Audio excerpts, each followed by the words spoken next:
Fala pessoal, tudo bem? Estamos aqui hoje para uma entrevista sensacional na área da saúde. Então, se esse assunto te interessa, fica aí com a gente, acompanha. Eu sou o Leonardo. E eu sou a Diana e nós vamos hoje receber aqui a doutora Simone do Vale, que é endócrina e tem foco em reposição hormonal em pacientes trans. Então, se esse assunto interessa a você ou a outra pessoa que você conheça, já compartilha. Isso aí. Vamos começar do começo, doutora. Olá, bom dia, boa tarde, boa noite para todo mundo. Seja bem-vinda. Me diz assim, como é que você chegou até a sua profissão hoje? Tenta fazer um resumo, é uma história provavelmente longa, comprida, mas tenta fazer um resumo. Bom, no final da faculdade, eu me interessei bastante sobre reposição hormonal. Fiquei na dúvida entre fazer ginecologia ou endócrino.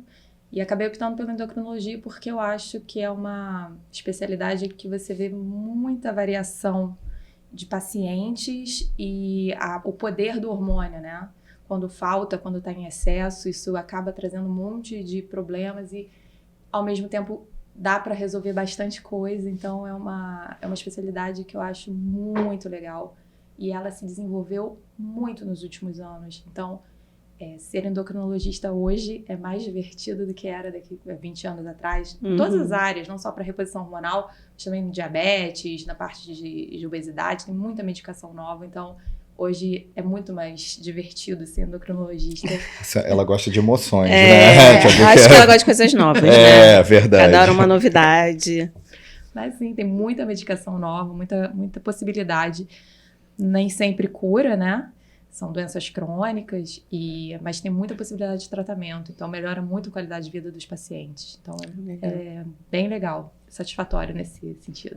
Essa área hormonal, você pega muita gente te procura também para utilizar para emagrecimento, para ganhar massa magra, essas coisas? Ou... Sim, tem essa área também. Também, né? Porque para qualquer tipo de processo de emagrecimento ou de melhora de composição corporal, uma coisa que é muito importante é você estar com todos os seus hormônios funcionando direitinho, né?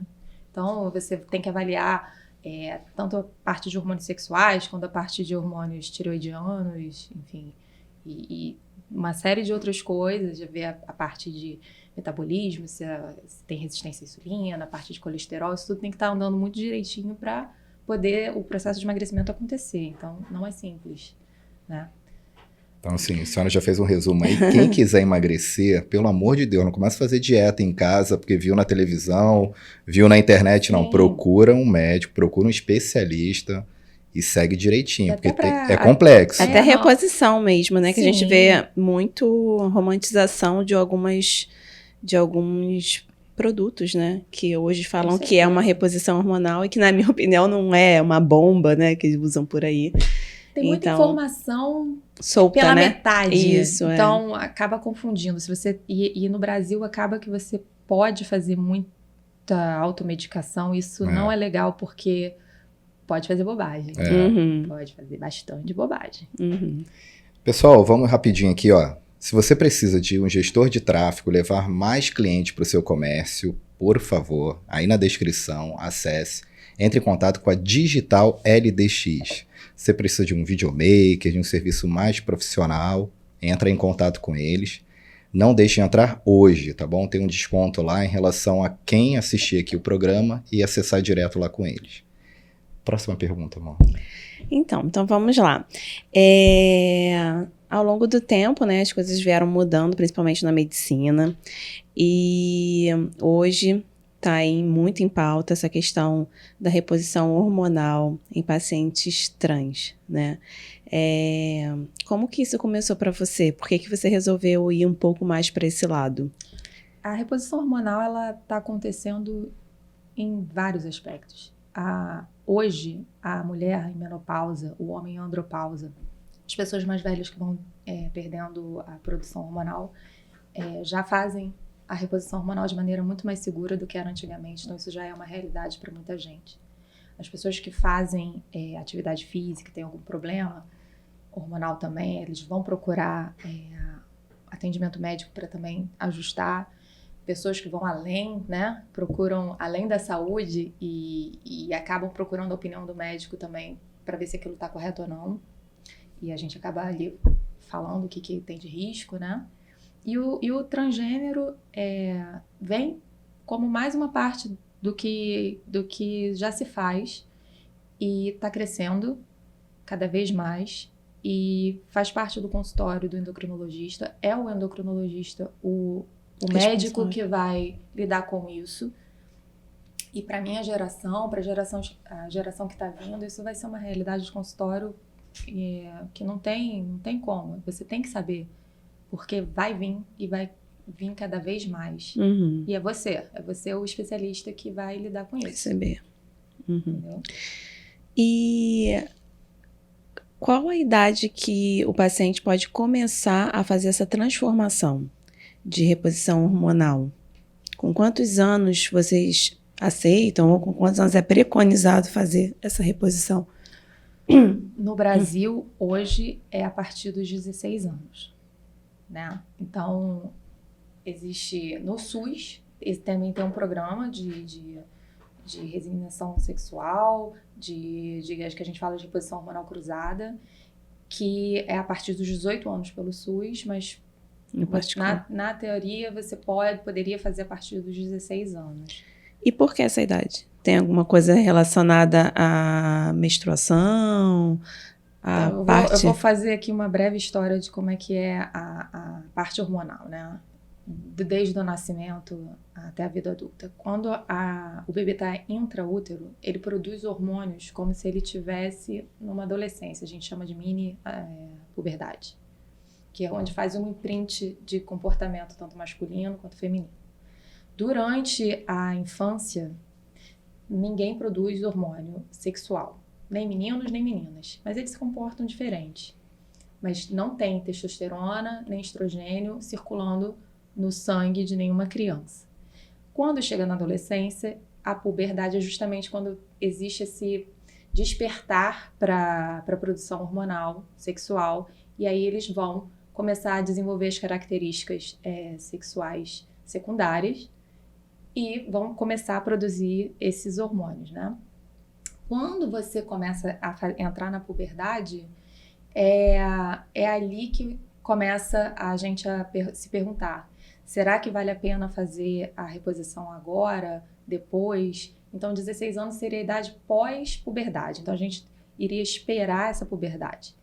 Algumas pessoas hoje questionam se não deixar entrar na puberdade, dar um atraso nessa puberdade, esperar chegar nos 16 anos para entrar já com a reposição hormonal cruzada.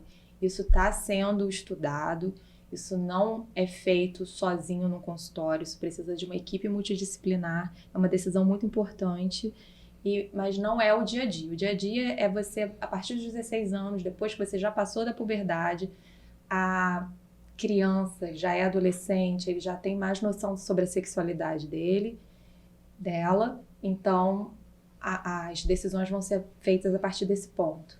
Uhum. No caso que você falou do estudo, 12 anos seria antes, para você fazer antes desse estudo que está mais recente. A puberdade ela acontece em idades diferentes, né? Para algumas meninas até muito cedo. 10, 11 anos. 10, 11 anos até antes, tá? Não, é verdade. A menarca, que é a primeira menstruação da menina, tá cada vez mais cedo acontecendo. Uhum. Então não tem nem como a gente tentar parar esse trem, né? Antes, porque a gente tá muito cedo. Para os meninos também é variável. Tem menino que entra em puberdade com mudança de voz, crescimento de pelos. A partir de 12, 13, 14 anos. É um pouco variável, por isso que é tão difícil da gente tomar uma decisão, porque varia muito quando que cada criança vai entrar na puberdade. Uhum. Entendeu? E também é bom, né? Porque, no caso, conforme você falou, com 16 anos você já tem mais consciência, né? De você mesmo, assim. A ideia é essa, é que a criança, o adolescente tenha cada vez mais conhecimento sobre si para tomar decisões. Uhum. E a família também, né? Que não é só o paciente. A família também vai estar totalmente no processo. Não é só a pessoa que vai fazer a transição. A família também vai ter que acompanhar. Vai ser uma mudança de cabeça para a família toda. Isso tudo tem que ser acompanhado, isso tudo tem que ser acolhido, né? Uhum. Aí, no caso, para fazer essa mudança toda, vocês têm, então, uma equipe que faz, essa equipe seria formada de quais profissionais, assim? Tem que ter o psicólogo, é importante ter o psicólogo, não só para paciente, mas também para a família, se fosse possível. O psiquiatra não é fundamental, mas é interessante, porque é uma população que tem uma prevalência de doença psiquiátrica muito grande. Não é a transexualidade não é considerada doença, mas existe uma prevalência muito grande nessa população, doenças psiquiátricas, depressão, transtorno de ansiedade. Então, é importante ter acompanhamento também. Uhum. Tem o endocrinologista e mais para frente seria o caso de entrar o pessoal da cirurgia, o pessoal de plástica, para poder acompanhar também a decisão de fazer cirurgia ou não, que vai ser um pouquinho mais para frente. E qual geralmente a idade assim que eles costumam procurar essa reposição hormonal? Com que idade? É tão cedo assim, com 16? Ou eles esperam um pouco mais? Geralmente, a partir de que idade procura mais? O homem trans acaba acontecendo de uma maneira mais... como o acesso à testosterona é mais difícil, então acaba acontecendo depois... mais velho, depois dos 18, depois dos 20 anos, e não tem tantos problemas. Porque você avança a parte óssea, faz androgina, ganha características masculinas. Isso é um ponto. Agora, a população de mulheres trans tem uma incidência de automedicação muito grande. Uhum. Então, até chegar no médico, já fez muita coisa. Já fez muita coisa. Já fez muita automedicação, já fez o que a amiga falou, do que viu na internet. E isso é um problema. Então, acaba chegando mais tarde e já fez muita uso de hormônios que não são os apropriados para transição, né? Uhum. E geralmente o que elas ou eles, os dois, né, procuram assim fazer? Quais são as mudanças que são mais assim fortes? Que tem uma coisa assim, eu começo fazendo, não sei, para masculinizar a face. Vamos dividir homem trans e mulher trans, né? O homem trans, para quem não está acostumado com essa nomenclatura, o homem trans é uma pessoa que é biologicamente uma mulher e a partir de gênero se identifica com o gênero masculino. Quando procura a reposição hormonal, como é que espera? Espera mudança de voz, pilificação, aumento de pelos, mudança na composição corporal. E isso tudo acontece, existe um tempo. E é muito importante a gente conversar com as pessoas que não é do dia para a noite. É a longo prazo. É a longo prazo. Isso nos primeiros 3 meses eu consigo fazer uma menorreia, que é parar de menstruar, porque isso para um homem trans é muito importante. A menstruação traz a coisa do feminino. Então eles não querem a menstruação. Isso acontece relativamente cedo. Mas todas as outras partes de mudança corporal, isso vai vir ao longo do tempo. A partir de 6 meses... começa já a ter alguma modificação corporal, mas vai chegar no ápice com 2, 3 anos. Então, é um caminho longo. Não adianta fazer doses maiores. Isso é muito importante. Fazer doses maiores, suprafisiológicas, porque o que a gente tenta é fazer, expor essa pessoa à mesma quantidade de hormônio do que teria um homem cis. Então, a gente vai expor a mesma quantidade de hormônio. Eu não vou dar hormônio a mais. E dar hormônio a mais não significa que eu vou correr com esse processo. Na verdade, eu estou aumentando o número ou a quantidade de efeitos colaterais. Uhum. Então, precisa ter paciência, porque a gente simula uma puberdade, né? Que vai ter acne, pode eventualmente ter... Você passa por aquela transição toda? É uma transição. Então, por isso chama transição. Uhum. Então... precisa de tempo também. Então, as pessoas têm que ter um pouco de paciência, porque se eu der uma dose alta, e aí é que está o acompanhamento médico, A gente faz a quantidade de medicação e vai acompanhar, fazendo exames de sangue, avaliando a pessoa, a parte física. São de 3 em 3 meses inicialmente, depois a cada 6 meses, depois uma vez por ano, depois que entrar em estabilidade. Mas eu preciso ficar checando toda hora o exame de sangue para poder ver se está no nível correto. Porque tem uma série de efeitos colaterais que podem acontecer se eu der uma dose errada. Uhum. E a dose varia, absolutamente individualizada. Como qualquer outra reposição hormonal, as doses de hormônios são individualizadas, porque as pessoas têm tamanhos diferentes, estruturas corporais diferentes, tem peso diferente, então é absolutamente individualizado. Eu vou dar uma dose para aquela pessoa especificamente, e para eu acertar esse número, eu preciso acompanhar. Todo mapeamento, então, né? Esse acompanhamento que você fala é de quanto em quanto tempo? A pessoa é mensalmente, ela tem que vir... A cada 3 meses. A cada 3 meses. Inicialmente. Depois eu vou espaçando. Vai para 6, vai para 1 ano. Pô, achei que fosse até mais curto. Não, porque quando você dá o hormônio, demora um tempinho para dar uma estabilizada e ver as modificações. Efeito. Por exemplo, no homem trans especificamente, eu preciso ficar checando o hemograma.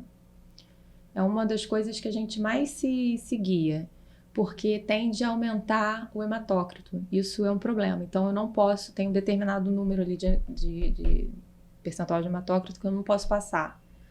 Então, eu fico ali, isso me guia. A parte de colesterol também me guia, porque tende a baixar HDL, enfim. Então, a gente fica tateando ali o melhor hormônio, a quantidade de hormônio, para não dar os efeitos colaterais. E eu fico seguindo outros exames também para ver se está tudo certinho, entendeu? Doutora, outra pergunta, voltando lá na junta médica, quando o paciente ele já vem decidido, tanto por ele quanto para a família, que ele quer fazer a cirurgia, né? Chega lá no ponto final da cirurgia. Essa junta médica tem algum termo que ela tem que aprovar também? Tem que passar por cada uma aprovação? Não é obrigatório. Não tem? Ah, não é. Não é obrigatório, porque, como eu falei, não é mais considerado uma doença, é uma condição. Então, não é obrigatório, mas é de bom tom passar por uma avaliação médica, entendeu? Toda modificação corporal, eu acho que vale a pena passar pelo psicólogo, pelo psiquiatra, porque isso faz a própria pessoa pensar naquilo várias vezes. É uma modificação corporal, a cirurgia, né? Porque o hormônio até dá para voltar atrás, mas a cirurgia não. Eu ia perguntar isso. Pois é, o hormônio eu consigo voltar. Você já teve algum caso de alguém que fez, se arrependeu e quis... Eu vou falar sobre isso. Então, como não tem a volta, é importante, por exemplo, outra modificação corporal que a gente acompanha muito é a cirurgia bariátrica. Para a cirurgia bariátrica, a gente pede o laudo do psicólogo, porque é uma modificação corporal e não tem volta. Não é obrigatório na parte do transgênero, mas eu acho que faz parte a própria pessoa repensar, ter certeza daquilo. Arrependimento. Existe muitas dúvidas em relação a isso.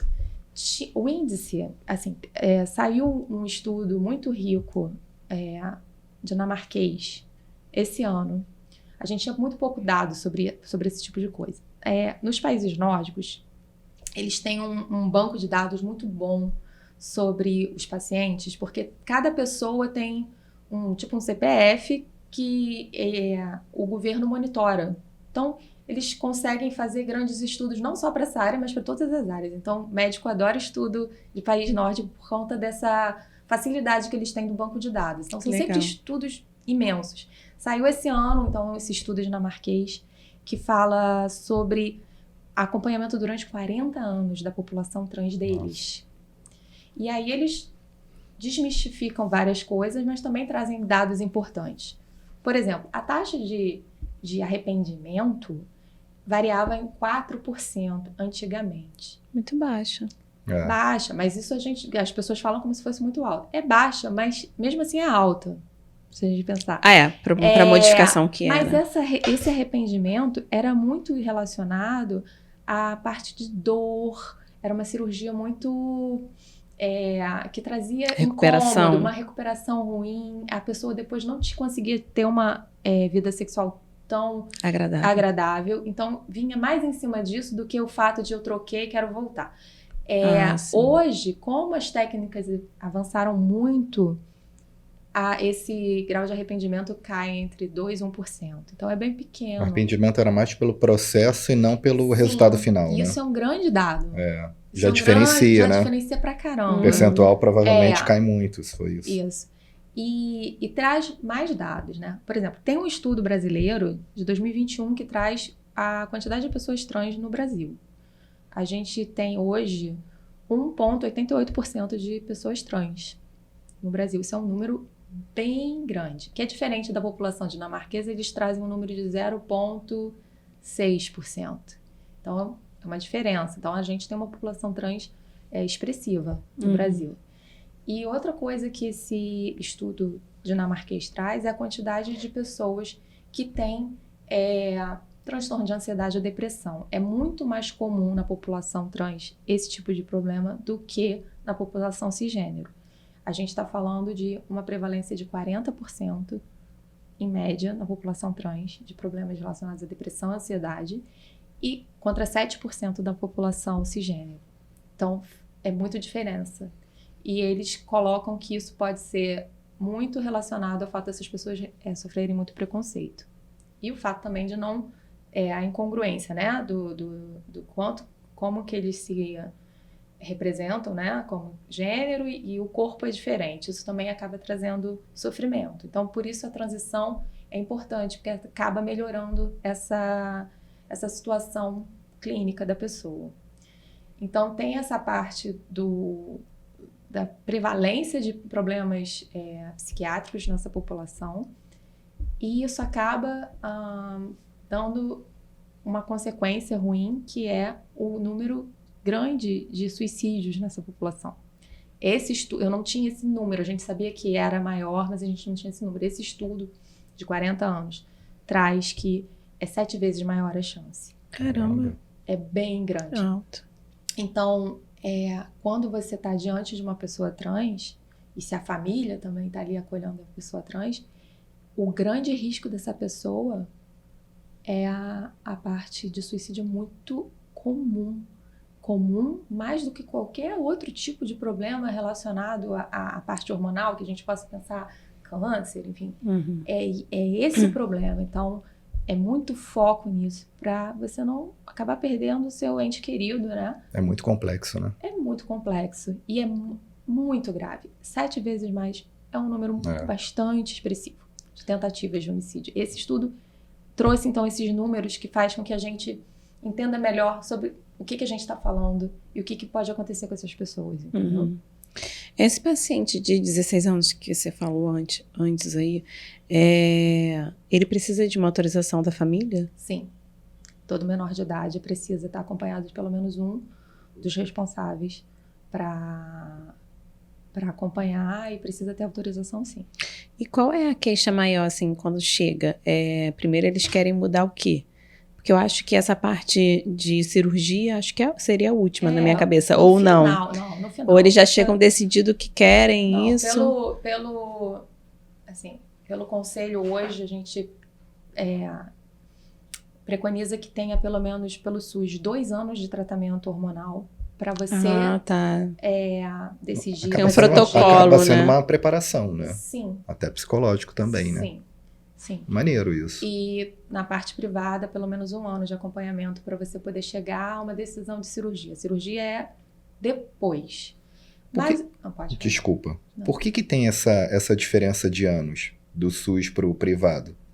De 2 anos para um e um para o outro? Olha, por uma questão de ter capacidade também de absorver, né? Ah, tá. Por exemplo, sim. A mesma coisa acontece com a parte de bariátrica. Demora muito mais pelo SUS para você liberar do que no privado. A capacidade de absorver. Hoje você tem o acompanhamento pelo SUS gratuito. Isso é oferecido. E a gente fala 2 anos, mas às vezes a fila é muito maior que isso, né? Então, às vezes demora Acaba até sendo mais. 2 anos o mínimo, né? Exatamente. Ele pode te levar 3, 4, 5. E o que também é um dado interessante é que muitas pessoas trans também não querem fazer cirurgia. Não querem. Então, também existe a pessoa... Ele só quer se afeminar ou se masculinizar, mas não quer chegar de fato a fazer... Não necessariamente. Eu jurava que quisesse. Que todo mundo, né? Já tô Mas ficando- não.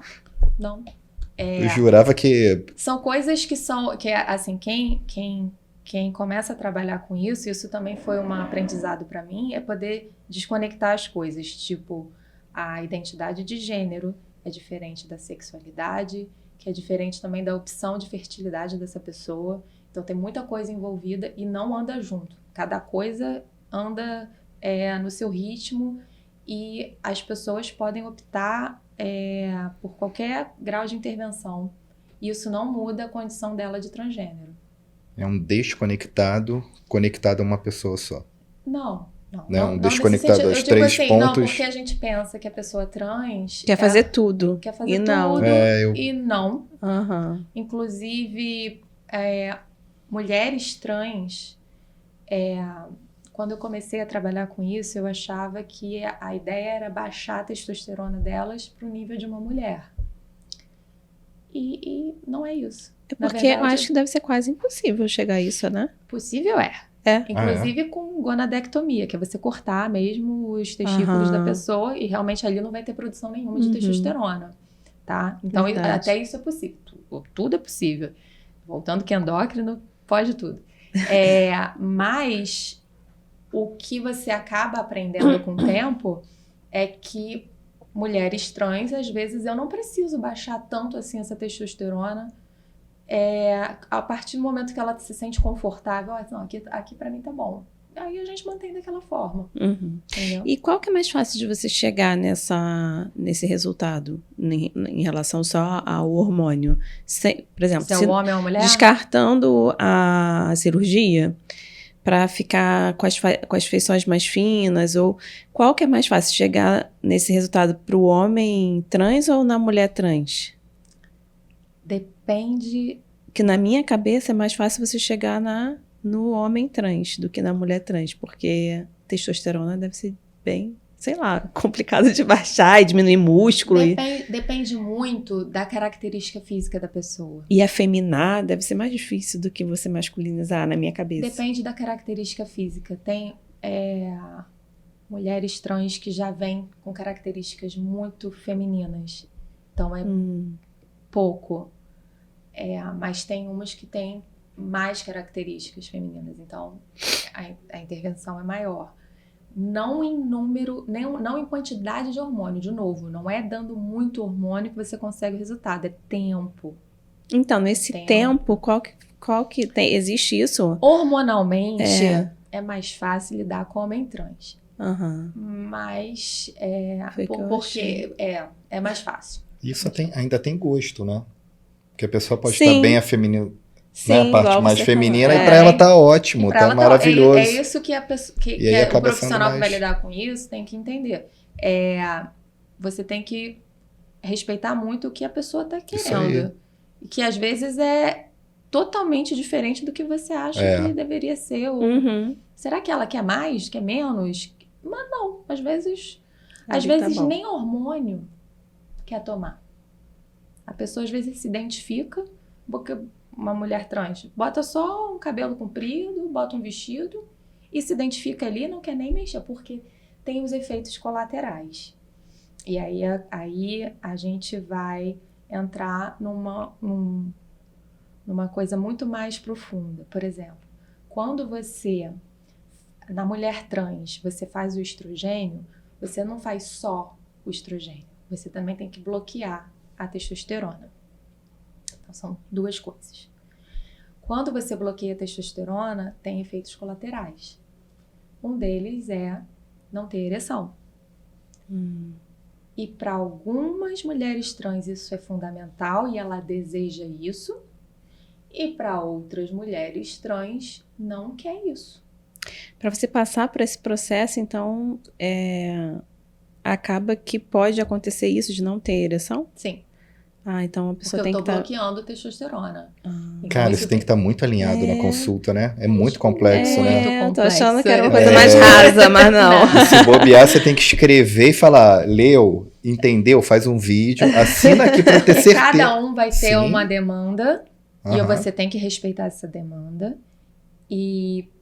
E aí, dependendo do que for conversado, do qual for o desejo do paciente, você vai mais a fundo nesse bloqueio ou não, ou nem vai bloquear, entendeu? É muito complexo. Aí, porque, por exemplo, a pessoa fez esse tratamento. Ela, no caso do homem, ele vai ter que fazer essa manutenção sempre, porque se ele não fizer a cirurgia, porque vai estar sempre produzindo testosterona demais. Sim, Eternamente. sim.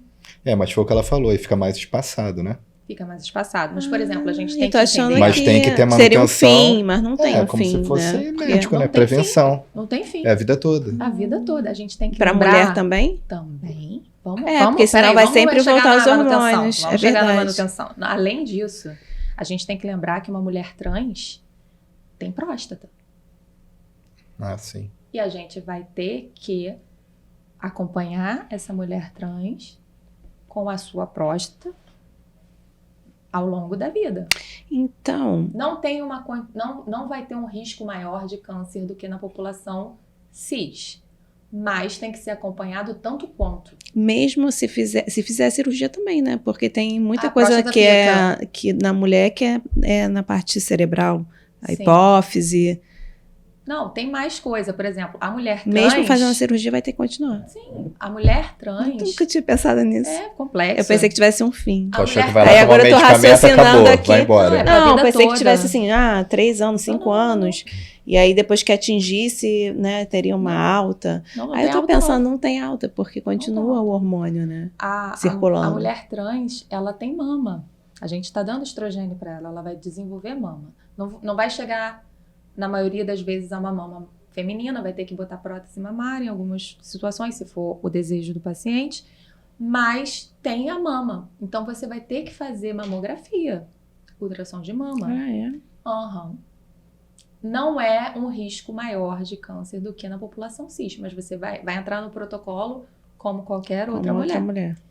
E também temos a parte do homem trans, que também vai retirar a mama. Se retirar a mama, nunca sai 100% tudo. A gente ainda vai ter que ficar, ao longo do tempo, examinando essa pessoa, eventualmente pedir um ultrassom. Não vai dar mais para fazer mamografia, mas pedir um ultrassom para ver. Existe um risco também de câncer de mama, que não é maior do que na população geral, mas tem que cuidar dessas pessoas tanto quanto da população geral, que tem esses cuidados.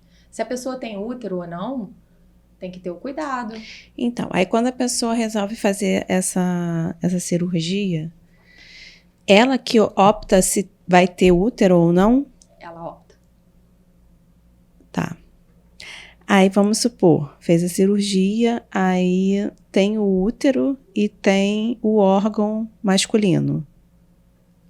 É não isso? tem órgão masculino. Não tem tem uma órgão. clitóromegalia, mas não tem órgão masculino.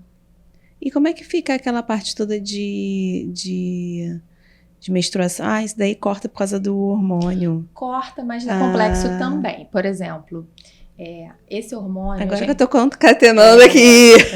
Não vai menstruar porque é por causa do hormônio. Sim, entendi. Mas, por exemplo, não menstrua por causa do hormônio, mas se ela atrasar o hormônio, ela pode voltar a menstruar. Ela desbloqueia o eixo. Então, tem que ficar muito certinho. Ou ela põe um implante hormonal. Mas, geralmente, é a cada 2 semanas ou 3 semanas que ela vai fazer o uso da testosterona. Entendeu? Ou tem as de 3 meses, mas parou a testosterona, se você demorar um pouquinho para fazer a próxima dose, pode desbloquear seu eixo e pode voltar a menstruar. Caramba, E então tem ela como? Excretar tem, né? Não, parou, a testosterona pode voltar ao eixo. Se você tiver o útero, o ovário, se tiver tudo lá, volta. Inclusive, tem algumas pacientes homem trans, né, no caso, que tem a opção de gestar. É uma opção. E isso basta parar a reposição hormonal alguns meses depois essa pessoa pode Mas gestar. olha só, no caso do homem, ele foi lá, aí eles retiram o órgão todo? No caso Sim do... ou não. Se ele quiser, retira. Se quiser tirar, E a pode. aparência fica a aparência feminina? Quando você faz a testosterona, faz um aumento de clitóris. Mas não é... Tem como fazer prótese Fica peniana? canal, vaginal, tudo? Você tem uma cirurgia que você pode retirar isso tudo. Mas são cirurgias que não são tão avançadas. Ainda estão desenvolvendo para a parte de homem trans. E como é que, gente, como é que fica essa Mas é muito questão mais se- complexo que isso. Por exemplo, de novo, falando da sexualidade da pessoa, não necessariamente anda junto com a questão do gênero, né? Uhum. Então, Já consegui dissociar. dissociou? Agora, Pronto, aí foi. agora com você. Mas, por exemplo, tem homem trans que continua tendo vida sexual com outros homens. E a testosterona por si só não é uma garantia de contracepção. Então, tem que usar preservativo, a gente fala. Porque senão pode engravidar. Então, é bem complexo. Uhum. E muito, muito, muito importante a gente falar que qualquer pessoa usando hormônio, a gente está falando também de menopausa, andropausa, não deve fumar, porque aumenta risco cardiovascular. Então, tanto na população de homem trans quanto mulher trans, a gente pede para não fumar. Se a pessoa é tabagista, aumenta risco. Então, a gente solicita que Pré-requisito, né? não é um pré-requisito, mas diminui risco se você não for exposto a tabagismo. Então, também é muito importante essa parte. Não só porque aumenta risco. Então, é mais um detalhe Uhum. super importante na questão. Tem algum item a mais, além do cigarro? Que a pessoa que ela tem que parar de Não, acho que bebida, tabagismo, alguma coisa nesse sentido? Ou não, né? A parte de bebida, não. Não diferente do que a população em geral. Não pode ir em excesso para ninguém, né? Uhum. Tanto quanto. Porque os hormônios, eles não vão estar ali sobrecarregando diretamente fígado, né? Diferente de medicação oral. Quando a medicação oral, mas normalmente não tem problema, né? A orientação é de consumo como álcool para a população geral. Mas a parte do cigarro é bem importante. Entendi. Conforme você falou já até anteriormente um pouco, existem muita gente que faz isso por conta própria, né? E quais são os riscos que a pessoa mesmo está se submetendo? Tá. É muito importante, principalmente na mulher trans, né? O que acontece? Quando você bloqueia testosterona e dá estrogênio, você pode alterar osso. Então, a saúde óssea é uma coisa muito discutida hoje, principalmente para mulher trans, né? E o que acontece? Se você não faz uma dose o suficiente de estrogênio, você pode desenvolver uma osteoporose no futuro, uma osteopenia, uma osteoporose. Então, é importante que esses valores de estrogênio a gente esteja ali acompanhando para estar tudo certinho para não ter doença. Uhum. Então, a coisa da saúde óssea é muito importante.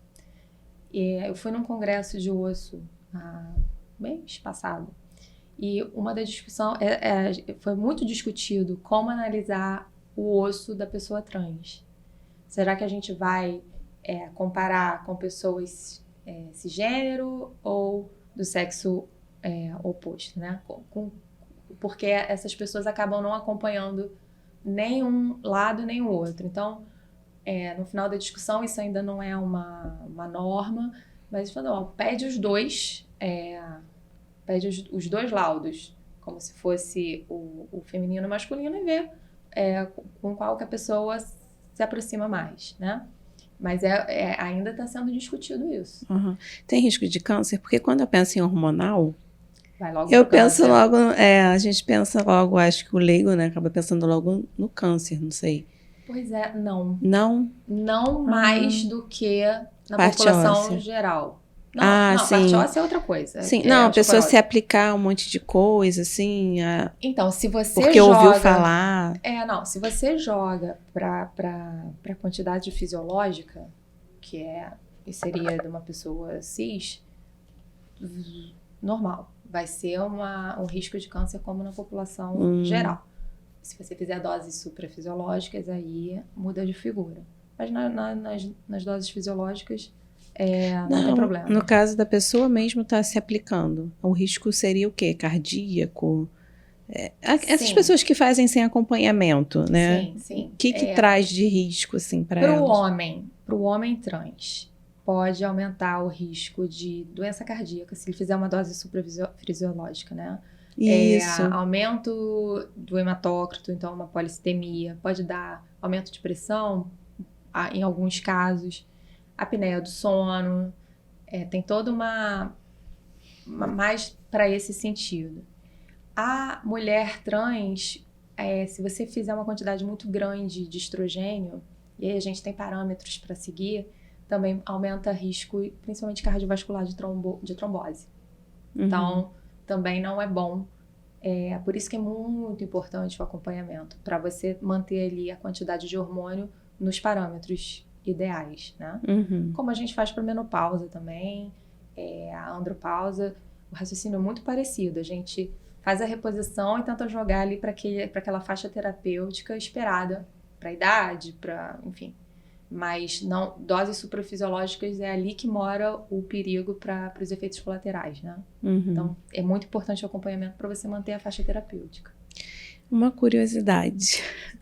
O homem, no caso, que quer... Mulher trans, né? Trans. Isso, aprende isso aí. Isso. Mulher trans. É difícil neutralizar ou melhorar a questão da voz? Sim. Sim. Porque eu vejo bastante mulher, o homem trans, né? Bem característico.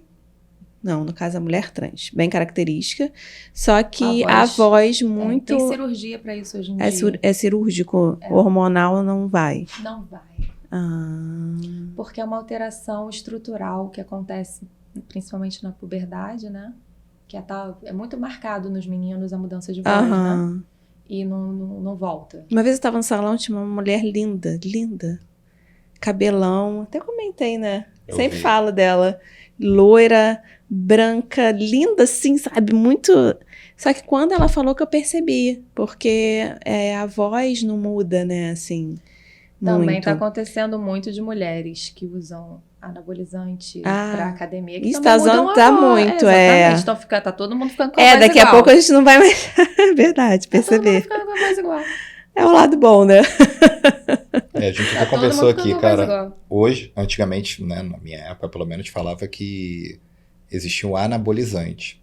Hoje o nego pegou o anabolizante e jogou dentro do hormônio. Não, eu faço reposição hormonal. Mas é que você tá falando de todo o pré-requisito para se fazer isso, né? Cara, tem gente que não tem esse pré-requisito. Vai com um amigo que faz uso, não, que é para isso, que é para aquilo, seja lá qual for. Eu vou dar um dado aqui para vocês bem interessante, que eu aprendi há pouco tempo. Alguns países existe antidoping na academia. Se alguém vê que alguém está com um corpo muito diferente, vai lá e chega alguém para fazer um antidoping. E a pessoa não pode mais frequentar a academia. Caramba! De tão sério que isso é levado em outros lugares. Por quê? Porque você influencia, né? Sim. Pensa num rapazinho, dos seus 17 aninhos, chegou na academia, ele começou a produzir testosterona ontem. Porque esse processo também acontece naturalmente, né? Demora anos para a testosterona fazer o efeito dela, isso, para ganhar corpo de homem, né? Um menino virando um corpo de homem. E aí ele olha ao redor, tá todo mundo gigante. Ele vai se influenciar. Sim. Né? É o meio que vive, né? É o meio que vive. O ser humano é assim. Então, isso é muito sério. Em alguns lugares, eles começaram a falar assim, não, antidoping na academia para não ter influência nas outras pessoas. Eu atendi recentemente uma mulher, que estava tomando um anabolizante que passaram para ela na academia. Não era hormônio, não, era anabolizante, né? Anabolizante. Não, porque hoje misturaram tudo, estão falando que é hormônio, né? É hormônio, né? Mas usado, vamos dizer, para fins estéticos. Aham. Né? Quando não é uma reposição. Acima do Reposição, normal. Aí ela falou assim, me deram essa caixinha aqui, e eu tô tomando aqui a dose da bula. Aí eu peguei assim, falei, olha só, essa dose é pra quê? É pra mulher ou pra homem? Ela, não sei. Eu falei, você tá usando uma dose masculina. Ela, e isso é uma transição de gênero, aliás, que você tá fazendo, é dose de transição. Aí ela, não. Eu falei, continua. Daqui a 6 meses, você vai ter os mesmos sinais de transição. Então, isso é muito sério. O uso, assim, ainda bem que ela começou 1 mês e veio me perguntar. Eu falei, não faz isso não. Porque isso vai prejudicar a sua saúde. Imagina ela vai 6 meses depois de lá.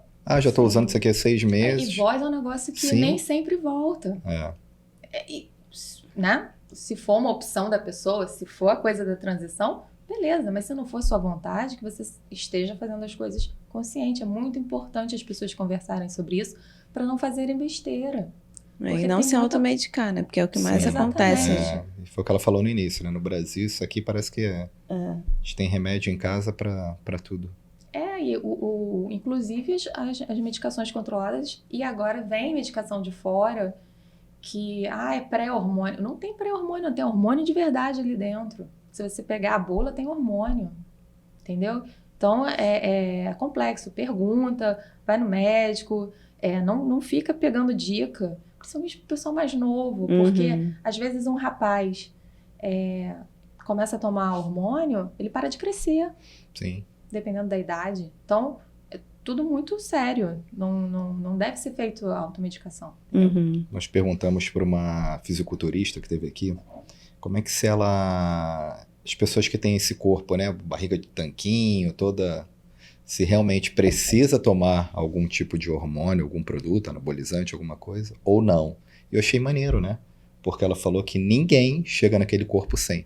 A pessoa tem que tomar. Então, assim, para quem tá assistindo a gente e acha que chega naquele corpo só fazendo treino, não chega.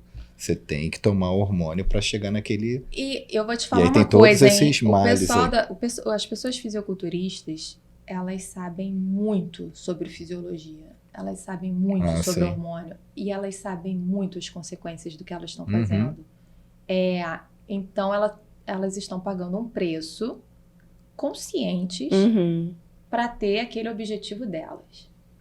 Agora, uma pessoa que não é atleta, que não sabe o que está fazendo, não sabe as consequências, vira e mexe a gente vê, morreu fulano, subiu no palco, desceu, morreu. Pessoas morrem. Então, não dá para você tentar utilizar ou reproduzir o que essas pessoas estão fazendo, porque tem até risco de vida. Então, sim, é uma opção deles, mas não tenta reproduzir isso na sua vida, porque são aquelas pessoas que estão fazendo aquilo com aquele objetivo e sabem o que estão correndo risco. Entendeu? Então, não é assim. Acho que a gente já conversou, é isso aí mesmo. Eles têm um conhecimento muito profundo. Eu consigo conversar. Não usa por usar porque fulano indicou, não. É legal eu até conversar, porque é um conhecimento muito profundo. Verdade. O pessoal sabe muito. E sabe a consequência. Então, o que me dá medo é uma pessoa utilizar as coisas e não tendo noção do que está fazendo. Não saber o que é. Entendeu? Mãe de família, pai de família tomando anabolizante achando que tá tranquilo. Não. Saiba o que tá fazendo. Vá no médico, porque não dá para ver coisas na internet e tentar reproduzir sozinho. É muito sério o hormônio. Muito sério. É verdade. Mais uma curiosidade. Você, para chegar nesses níveis, assim, você dá a dose máxima que pode? Então, isso eu tento jogar pro... Porque às vezes a pessoa não tem nenhuma... Tipo assim, por exemplo, tá tudo normal e tal. Pro fisiculturista? Não, pro trans. Pro trans? Porque às vezes tá tudo normal, né? Os hormônios estão todos normais, você tem que ir numa dose elevada, né? Geralmente, por exemplo, Para a mulher trans, eu não uso contraceptivo, tá? Isso tem que ser dito. O etilil estradiol, que é o estrogênio, né? A droga de estrogênio mais comumente usada para contraceptivo, ele não é usado para reposição hormonal em trans. É outro tipo de estrogênio, que é menos trombogênico, enfim. Eu vou fazer doses maiores do que eu faria na média para menopausa. Mas também não é tanto mais. Mas existe o teto, aí tu vai... teto, geralmente é perto do teto, então. Depende. E aí eu vou... Depende do resultado que a pessoa quer. Não só isso. Depende do quanto que vai estar nesse sangue. Eu vou ficar gerenciando esse estrogênio no sangue. Porque aumenta risco, principalmente de tromboembolismo. Então, eu preciso ficar vendo esse estrogênio. E, de novo, doses maiores não vão ocasionar maiores resultados. Eu preciso de mais tempo e eu vou jogar ali no máximo, sim. Eu tenho uma faixa terapêutica mais larga do que para menopausa, por exemplo. Mas, até porque é geralmente uma população mais jovem, né? Quando esse pessoal chegar mais velho, talvez seja outro tipo de tratamento, que a gente ainda não tem. Eu não tenho dados, não tem guideline falando o trans jovem, o trans 70 anos. Ainda não tem essa diferenciação. Talvez exista no futuro, não sei. Vamos aguardar dados. Mas existe uma faixa terapêutica maior, vamos dizer assim. E no homem trans, especificamente a coisa da testosterona, eu vou sentir o que a pessoa quer, o que a pessoa se sente confortável. Não necessariamente eu preciso zerar para deixar igual ao de uma mulher cis. Então, varia muito, né? Então, é muito papo, conversar muito com o paciente para saber os objetivos dele. E tá na faixa terapêutica ali que não dê nenhum efeito colateral, né? E como é que é a adesão desse tratamento? Você tem algum estudo que fala sobre isso? Porque, assim, é um tratamento contínuo. Né? E todo tratamento contínuo, às vezes tem uma... cansa, né? Parece que cansa e aí vai abandonando. Tem algum dado sobre isso? Sobre adesão? Não tem um número, mas depois de um certo tempo as pessoas tendem, sim, a diminuir o acompanhamento. E aí é que mora o perigo. Que aí volta, né? Eu jurava que a senhora ia falar o contrário. Que a gente fica... nada. Porque, assim, se ele para, regride, né? Mas toda doença crônica, chega um ponto que a pessoa fala, eu já sei lidar comigo mesmo. Agora eu não preciso mais. Verdade. Virei médico. Não, o próprio diabético, tipo 1, ele conhece tanto dele mesmo. Verdade. Ele conhece tanto dele mesmo que ele já anda sozinho, ele já consegue calcular os hormônios dele, tudo sozinho. E aí não deixa de ir no médico. E aí tem muito mais coisa, né? Tem toda a parte de prevenção, tem os exames que você tem que pedir, não dá pra ser só... Com certeza a pessoa se conhece e vai ter maior domínio sobre a situação dela clínica. De caminhar sozinho não tem como. Não pode, tem que dar a mãozinha pro endócrino e continuar, porque sozinho não dá não. Vai ter conhecimento sobre si ao longo do tempo, com certeza, mas não... tem muita... Os exames preventivos, as dosagens hormonais, isso tudo tem que ser feito ao mínimo uma vez ao ano. Entendeu? O endócrino que dá esse equilíbrio, né? Tanto do exame, nos resultados de exame dele, com aquilo que o paciente deseja. Isso. E você não pode aumentar muito dose ou diminuir, não só pelo que ele quer, mas pelo que o cara é muito... O que a você tem que estar no meio permite. Ali. Isso aí. E aí, se ele larga o endócrino, no caso, e, deixa que eu toco daqui, o risco dele desandar tudo, toma uma dose que já tá bom, e fica naquilo ali anos. Situações bem mais simples, tá? Hormônio, porque endócrino, assim, falta hormônio, a gente põe, tira hormônio, se tá em excesso, a gente tira. Situações bem mais simples, hormônio tiroidiano. Às vezes tem pessoa com hipotiroidismo que fica ali anos tomando, a vida inteira, no caso. Se andar sozinho também volta 3 anos depois tomando a mesma dose de remédio, a gente vê que tá errado. Fala, tá ruim, tá forte, tá fraco. Até o hipotiroidismo, que é uma doença relativamente simples de manejo, eu preciso ver pelo menos uma vez por ano essa pessoa. Tudo quanto é hormônio, eu preciso pelo menos ver uma vez por ano. Eu vou em outra área sem saída. um conhecido falou assim, não, cara, eu tomo meu medicamento, meu antipertensivo há anos. Mas você tá acompanhando, tá indo no médico? Não, que ele tava com um problema de queda de pressão, não tava controlando mais. Você toma o quê? Captopril. E o cara, não... Deve ter uns 70 anos. Precisa voltar. Deve ter uns 70 anos que você não foi no médico, né? Aí eu comecei a rir. Por que, cara? Eu falei, cara, porque assim, eu tô sabendo o Captopril foi o primeiro, mas assim, tem 1 milhão depois dele, cara, não é possível. Ele, não, que eu me dei bem com ele e tal, você não tosse, não tem problema, não tem problema, que seja, mas de vez em quando tem que ir lá, tem que ver a pressão, gente. Tem que fazer um teste ergométrico, né? Dependendo da idade sua e do médico, tem que ver se ele ainda existe também, né? Porque, pelo amor de Deus, as pessoas ficam assim... Também, com certeza. Doutora, depois dessa cirurgia de resignação, como é que fica esse acompanhamento? Eu sei que não é exatamente a sua área, mas como é que fica... De hormônio? A diferença da mulher trans é que eu não vou mais fazer bloqueador de testosterona, que é um antiandrogênico. Porque normalmente quando a pessoa tem gônada, né, o testículo, a gente faz o bloqueador. A partir do momento que ele tira a gônada, não precisa mais desse bloqueador, né?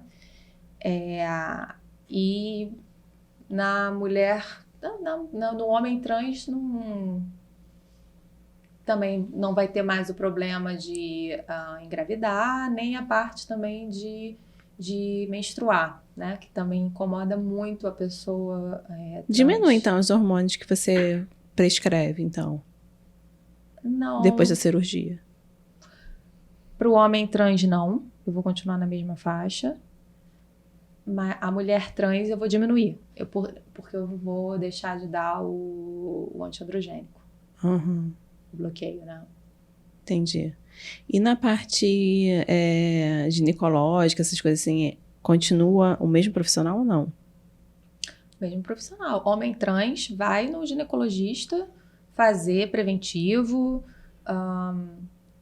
Câncer de colo uterino é bem menor quando você tira o útero, mas mesmo assim tem que fazer acompanhamento. Vai ter que fazer a mamografia. Mamografia não, mas ultrassom de mama, exame pelo menos físico. Tem que continuar. Uhum. Infelizmente, vai ter que continuar fazendo os acompanhamentos. Uhum. Isso é para a vida toda. Entendi. Não, só para saber, porque como muda o hormônio, não sei se dá as mesmas doenças. Pode ser que sim, né? Porque é mais sexual, no caso. Sim, são doenças sexuais, né? Sim. Por exemplo, na mulher trans, existe um risco maior de câncer de mama comparado a homens cis, mas comparado a mulheres cis, é o mesmo risco. Então, mulheres trans têm que fazer acompanhamento para mama da mesma maneira que mulheres cis. Uhum. Entendi. Eu li que precisa de ter um laudo psicológico, né, para poder... Não, para poder começar essa parte toda hormonal, esse tratamento todo. Isso ainda está em vigor? Como é que é isso? Não é considerado doença. Se não é doença, não faz sentido você ter o laudo. Uhum. Porém, como eu falei, tem um risco maior de doenças psiquiátricas nessa população. Existe, assim, outras situações psiquiátricas que podem confundir com a questão transgênero. Então, é de bom tom. Não é obrigatório. Não é obrigatório. Mas é de bom tom você, sim, ter o acompanhamento do psicólogo, do psiquiatra, para ver se tá tudo bem. Entendeu? Mas a própria pessoa, ela traz a queixa da ansiedade, da depressão. O próprio paciente vai trazer essa queixa. Aí você encaminha. A doutora trouxe uma informação que eu não sabia, que o trans ele já foi considerado doença. Já tinha o CID-10. O CID-10 é uma classificação de doenças, era considerado, não é mais. Assim como a homossexualidade também já foi considerada doença, não é mais, não tem mais no CID. Então, a gente não considera uma doença. Essa é uma informação que para mim é nova. Porque não é nova nem pela mudança. É porque eu não sabia nem que era doença. Eu achei que era tudo normal e tal. Não é considerado. entendeu? Mas existe, mas é sutil, mas existe uma prevalência muito grande nessa população de doenças psiquiátricas, sim, que é depressão, ansiedade e, inclusive, maior risco de suicídio. Uhum. Isso é real e é nisso que, como existe esse risco de suicídio e de depressão muito grave, não é obrigatório, mas eu acredito que seja muito importante o acompanhamento, porque é ali que mora o principal risco de morte da população trans. Então, não adianta nada ficar focando em câncer de mama ou câncer de próstata, que é o mínimo, né? Quando ali na frente de mim está, de repente, acontecendo uma situação que pode levar essa pessoa a risco de morte e passar batido, né? Então, e não necessariamente o meu olhar, por mais acolhedor que seja, enfim, vai ser tão apurado quanto do especialista para isso, que seria tanto psiquiatra quanto psicólogo. Ele vai conseguir ir a fundo e pescar muito mais coisa do que eu. Então, por que não ter esse profissional também acompanhando? Eu acho super importante pelo risco. E esse estudo que veio agora, eu acredito que ele vai mudar muito a coisa do... Talvez seja fundamental esse acompanhamento pelo grande risco que tem de suicídio. Isso é muito importante. Esse dado dinamarquês trouxe isso bem forte. E quando a gente tem dados na mão, tudo fica mais fácil para tomar decisão. Então, não é obrigatório, mas eu acredito que seja importante. Super importante. Esse estudo ele foi feito antes da pandemia? Durante ou já é alguma coisa? De 1980 a 2021. Foi pegou toda a fase. Foram 40 anos. Então, então pegou. Não foi nem porque a gente... na pandemia tudo aconteceu, né? Tudo mas se estendeu, né? Não foi em cima disso aí, não. As pessoas cis, pós-pandemia, provavelmente o aumento de... Eu não tenho estudo, né? Mas pelo que eu vejo, o aumento de pessoas depressivas, com ansiedade, então, explodiu. Explodiu. E o consumo de bebida alcoólica? Também. Explodiu. Explodiu. Sim, fez mal para todo mundo. Imagina, tanto fez mal para todo mundo, inclusive para a população trans pode ter piorado, enfim. Isso, mas isso a gente anda enquanto população em geral, né? Sim. Não necessariamente pontuando o trans ou o cis. Eu acho que todo mundo como um todo piorou. Mas esse estudo especificamente, ele é muito longo. Ele é desde a década de 80 até agora. Então, ele traz esse dado, e esse dado é muito forte. Não só pela quantidade de pessoas, mas pelo tempo de acompanhamento. Então, ele é um estudo, eu acho que para todo médico endocrinologista, a população trans vai, em algum momento, chegar no seu consultório. Então, a gente tem que segurar esses dados e se pautar muito nisso para poder tomar decisões. Acho super importante. Já existe essa especialidade? Qual? Dentro da endocrinologia? Tem pessoas que acabam focando mais nisso, né? Mas não assim de pós? Assim, por exemplo, os grandes centros acabam tendo um ambulatório específico de transexualidade. Isso é comum. Os grandes centros têm o seu ambulatório, né? Especificamente disso. Já aconteceu de algum paciente começar o tratamento e aí começar a ver as modificações, não gostar e retroceder e não querer mais, abandonar? Sim. Principalmente por conta de a mulher trans acaba acontecendo a coisa da ereção, tem uma labilidade emocional maior. Pode acontecer, sim. Pode acontecer. Mas por isso que é importante a parte hormonal antes de você decidir a cirurgia, né? Em um longo período, porque aí você realmente tem mais certeza do que está acontecendo, né? Entendi. Tem algum percentual de quem faz o hormônio e quer cirurgia? Para chegar na cirurgia tem que fazer o hormonal, ok? Sim. Mas assim, existem pessoas, não, eu quero fazer cirurgia, aí você dá esse, né? Vai fazer o Não passo a tem passo esse hormonal. número, não tem esse, eu tenho do arrependimento, né? Que é pequeno, relativamente. A gente achava que era maior. Também. Não é. A coisa do suicídio, que eu achava que era menor e é maior. Isso é gravíssimo, né? Gravíssimo. Mas essa questão do foi, eu não tenho. Eu acho até, inclusive, que talvez isso varie de acordo com a idade, sabia? Talvez se a pessoa iniciar mais cedo ou mais tarde, talvez altere. Não tem esse dado ainda. É um campo novo, é onde, com certeza, o tratamento e a maneira que você lida com isso daqui a alguns anos vai modificar, porque a gente está aprendendo, né? Existe alguma coisa específica nessa área de hormônio que você acha que precisa ainda evoluir bastante? Ou na medicina no geral para esse público? Para esse público especificamente, não, acho que para todo mundo que faz reposição hormonal da campo sexual, que seria a menopausa, a andropausa, o uso de hormônio é injetável masculino, né? Isso é com uma certa frequência, é um pouco incômodo. É doloroso, né? Deve ser. É doloroso e também é incômodo, tem que ficar lembrando.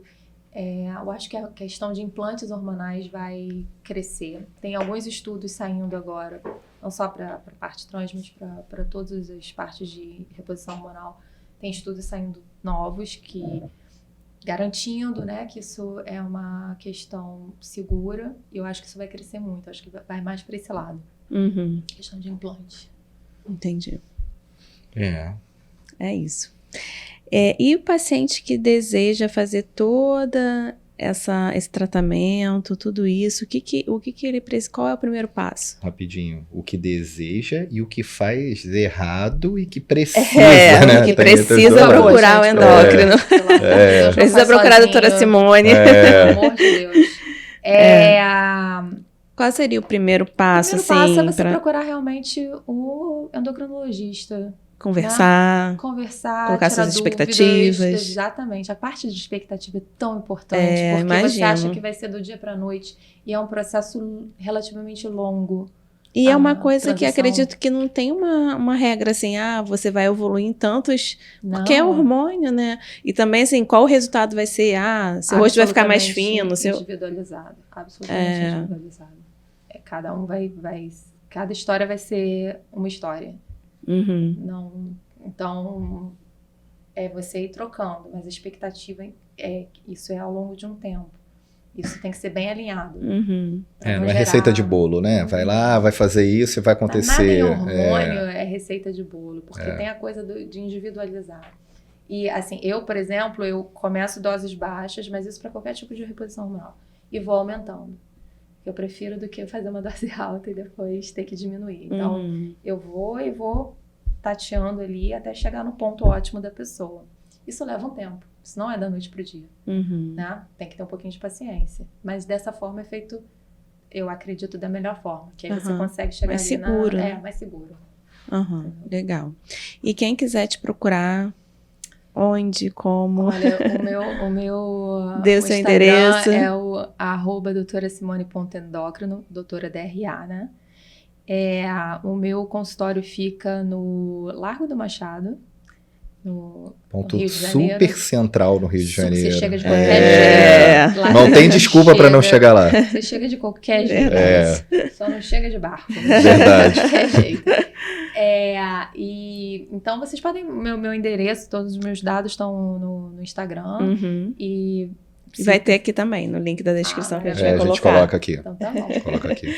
Queria te agradecer, tá? Dizer que foi muito bom tê-la aqui, esclarecendo todas essas dúvidas. Desculpa se tiver alguma pergunta. Não, porque nós somos leigos no assunto, então a gente tenta entender, informar, né? claro. E até acho que as nossas dúvidas podem ser as dúvidas de quem está em casa também, assistindo. E se você tem alguém que se interessa por esse assunto, é só compartilhar, dê o seu like, não esqueça, para o YouTube entender que a gente está trazendo conteúdos bons. Segue a doutora Simone também. Também. Segue a gente. Isso aí. Qualquer dúvida é só entrar em contato com ela, que ela vai estar esclarecendo tudo. Obrigada. Obrigada a você. Doutora, obrigado, tá? Valeu.